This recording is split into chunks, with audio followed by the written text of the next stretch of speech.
আগামী ত্রয়োদশ পার্লামেন্টের জন্য বাংলাদেশ জামাত ইসলামী মেজরিটি হয় সরকার গঠন করতে পারে।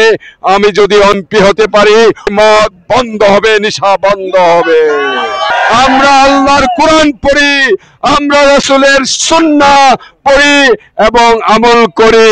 আমাদের সে বড় রাজনীতিবিদ বাংলাদেশে কেউ নাই। এর প্রমাণ ৭১ সালের স্বাধীনতার পরে আজকে ২০২৫ 54 বছরে এই রাজনীতিবিদরা তো বাংলাদেশ উপহার দিতে পারে নাই, পেরেছে?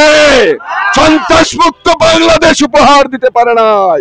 মাদক মুক্ত ভারতের বি টিম দিয়ে আবারও বাংলাদেশ ধ্বংস করবে, এই ভারত সেই ষড়যন্ত্রই করছে। আমরা ভারতের সকল ধরনের ষড়যন্ত্র মোকাবেলা করে আগামী ত্রয়োদশ পার্লামেন্টে জনগণের ভোট নিয়ে বিজয় অর্জন করে একটা কাঙ্ক্ষিত বাংলাদেশ, সোনার বাংলাদেশ, স্বপ্নের বাংলাদেশ, একটা শক্তিশালী অর্থনীতির বাংলাদেশ আমরা উপহার দিতে চাই, যেখানে মা বোনদের ইজ্জতের গ্যারান্টি থাকবে, বেকারত্ব দূর হবে, ছাত্রদের অধিকার প্রতিষ্ঠা করা হবে, এমনি ভাবে সকল পেশার লোকদের অধিকার প্রতিষ্ঠা করবে ইনশাআল্লাহ।